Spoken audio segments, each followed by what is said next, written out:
Hari ini ketupat dengan kuah enamnya ya, khas Palembang. Tuh warnanya kuning cantik, kuahnya kental, ditambah dengan sayur buncis ya. Lemaknya ada sambal goreng kentang ati ampela nih, ada ayam goreng, ada daging malbi, ada sambal cengkeh. Kita kesini dulu, kita ada keripik Mumbai ya. Nah ini bikinan ibu. Lemaknya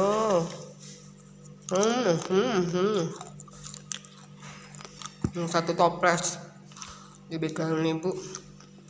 Terus untuk kue-kue ya, ini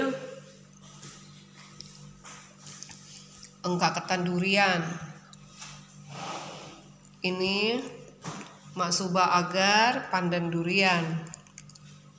Terus ada lapis, bukan lapis, ini bolu nanas ya, bolu nanas. Terus yang seger ada es semangka. Alhamdulillah, alhamdulillah.